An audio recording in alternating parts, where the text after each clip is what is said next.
Hi guys, today I'm going to review the Dell Venue 11 Pro 7000 series 7140 to be precise. It is a 10.8-inch Windows 8.1 tablet with the brand new Intel Core M. I already reviewed last year's model with the Atom version and also with the i5 Y series version. I wasn't the biggest fan of the i5 version because it had quite some performance issues, but I really liked the Atom version. What about this year's model? It is a little bit lighter, a bit more compact and still powerful and very versatile. And before I'm going to start with the actual review, I just wanted to mention I will also do a separate review about all the accessories, just so you know that I won't include it in this video, so it won't be any longer than it has to be, just so you know what will be in there. There is a desktop dock, a keyboard dock with an included battery, a back cover, a smart cover and a keyboard cover, so you know what to expect there. But let's continue with the review. Let's damn it.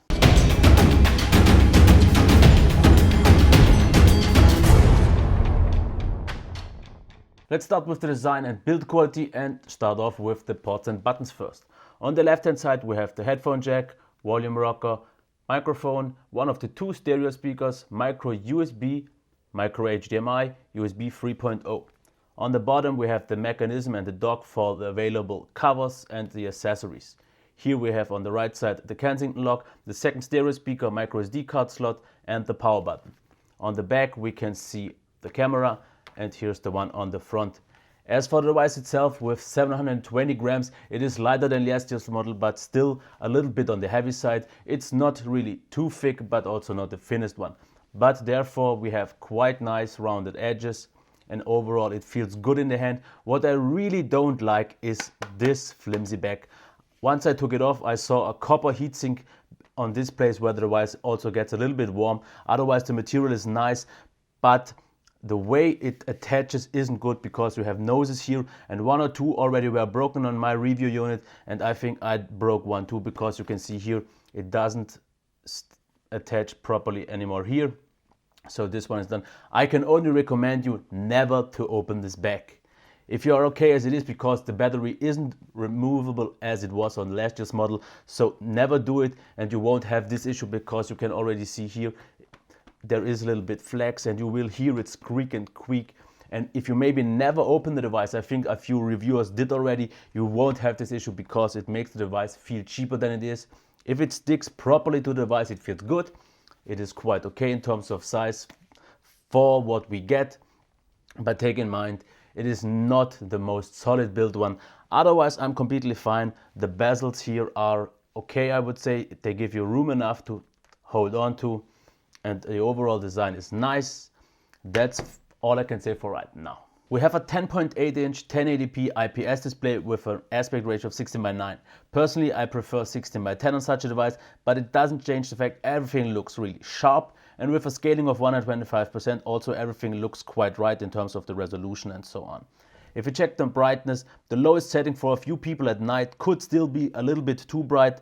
Not really an issue for me because I like brighter screens, but the great thing here is the maximum brightness, which is still okay for sunlight if you don't mind the glare so much. Otherwise, white's practically perfect, nothing to add here. The white balance is accurate, really where I want it to be, and really pleasant to look at it for hours. As for the blacks, really solid, really deep, they don't lose any details, but not quite on the Dell level I'm usually used to.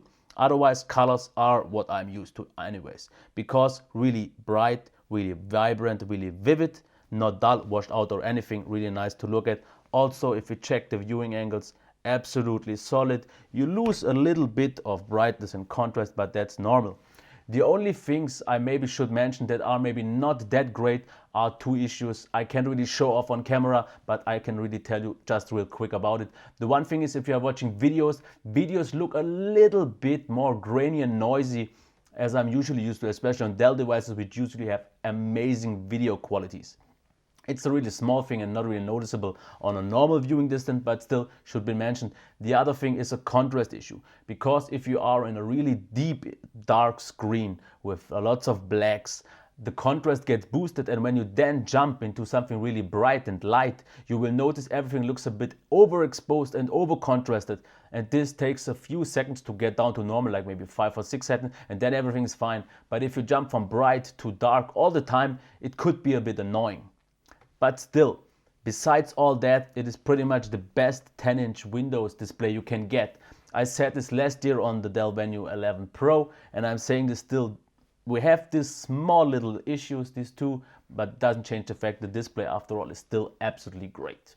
We did check the display, now let's check the speakers. The microphone is up here, so let's start with the demo. Hey guys, this is Jamar Du Bois with the Damn Jam Podcast, and this is episode 3, Apps. This week, Demir and I are going to discuss our favorite apps and why we love them. And we won't just talk about one platform, we're going to cover iOS, Android, PC. Okay, so what are my thoughts about it? I used Max Audio this time because last time on the Latitude it didn't work out, but I would definitely recommend to use Max Audio on the Venue 11 Pro because it does boost the sound, it does improve the sound, because otherwise the maximum volume wasn't that great. But with Max Audio on, maximum volume was really good, absolutely fine, nothing to complain. I never even used 100% most of the time.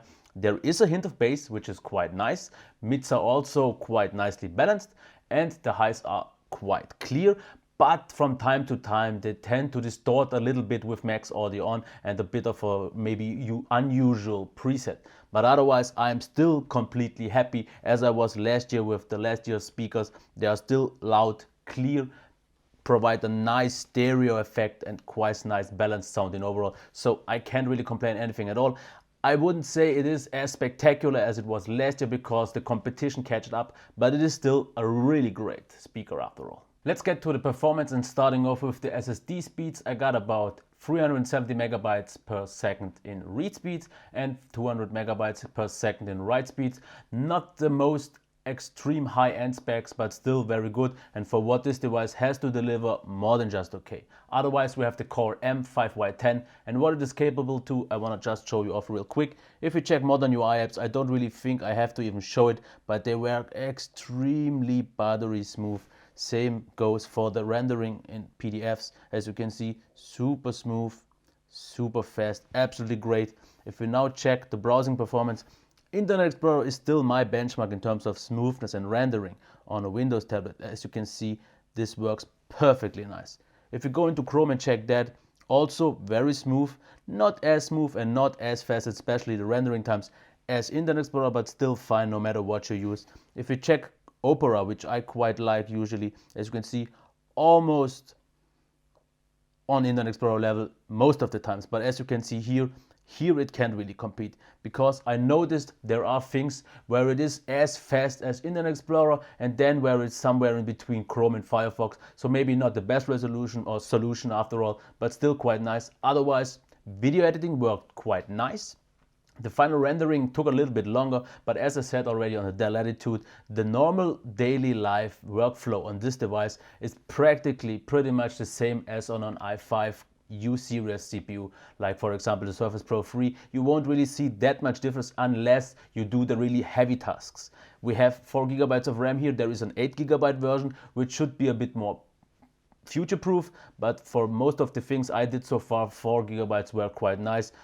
Tabs, a lot of things open and apps and so on was quite nice. One thing that is a little bit annoying is the RAM management on modern UI apps, because those apps get closed way too often, way too early, and once you enter them again, they reload all the time. This is a little bit annoying, but not an issue of the device. This is a Microsoft RAM management thing in modern UI apps, but otherwise I have to say the Core M still does a more than convincing job for a tablet. If you want the highest performance ultra machine, you maybe need a more powerful ultrabook, but for what I see here, I'm absolutely fine with the performance. Let's talk about battery life, heat and noise now, and the best part here is the noise, because the device is 100% silent all the time. There is no fan and there are no moving parts, so absolutely great. In terms of the heat, the only spot where it gets warm is about here where the heatsink is, and it does get noticeably warm, and the warmer the longer you use it, but it didn't get so warm that I would have any concerns about it, not at all.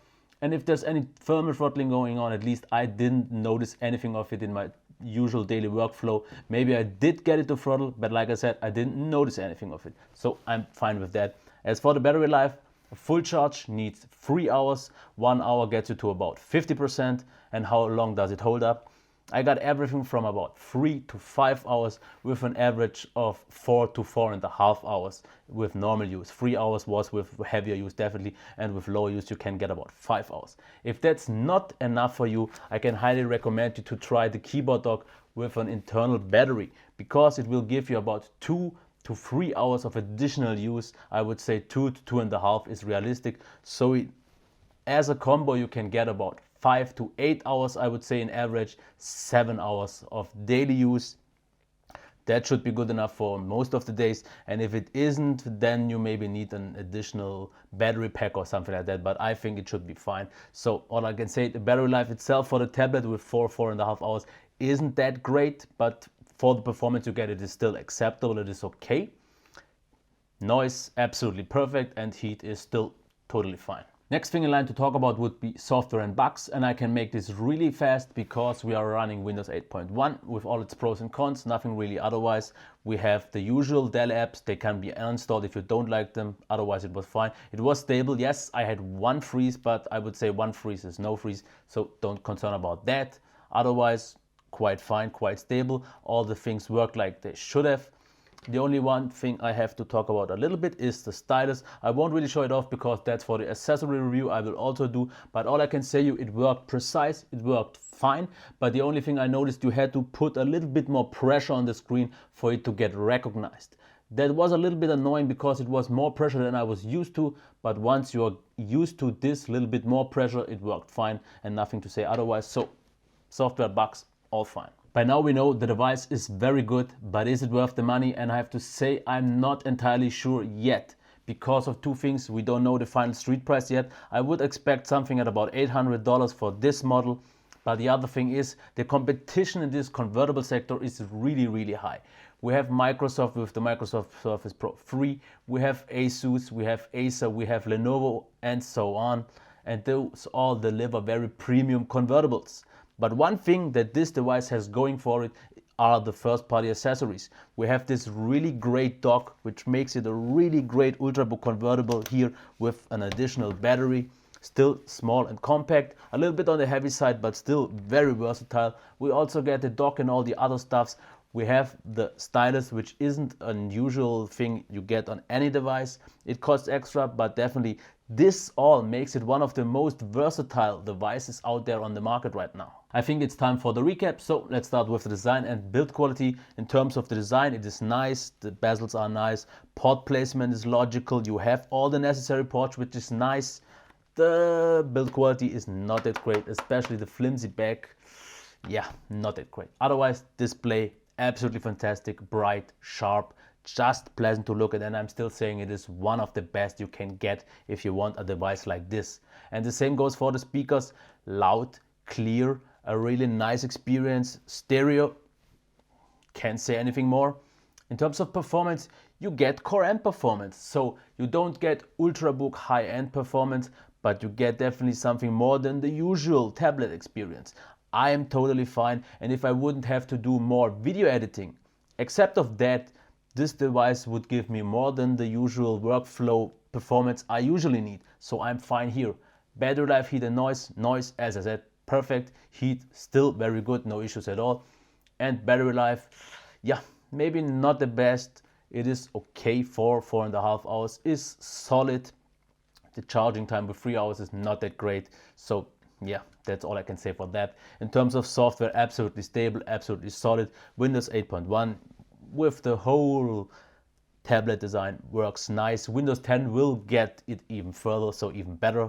Otherwise, in terms of the value, I can't really say it is the best value. It gives you a lot of versatility with all the other stuff, all the accessories you can get, but the competition is high, and this leads me to my recommendation part. Would I recommend it? And I can say you, I can't fully recommend it because the competition is just too big, and you really have to look for what you want. If it gives you, and you saw the review, all you want, I can definitely recommend it, but you also have to consider all the competitors out there. There are a lot of devices and they are all different in all kinds of sorts. So maybe one gives you a little bit what you want that doesn't give you this, and vice versa. So check the market, and if this is what you want, I can definitely say you don't do anything wrong with this device because it is overall very solid. Personally, it's not my first choice because if I work harder or do work for longer times, I'm looking for something bigger. But if I would be in the market for a 10, 11-inch convertible, this would be in the closest range I would look for. So yeah, that's it for my review. If you liked it, please give me a thumbs up, reshare this video, subscribe to my channel, leave me any comments or anything else. I would really appreciate it. Yep. And a small little thing, please listen to my podcast I'm doing with Jamal the Boys. It would be really nice to get a little bit more viewers, listeners. So keep that in mind. Otherwise, bye. Until next time.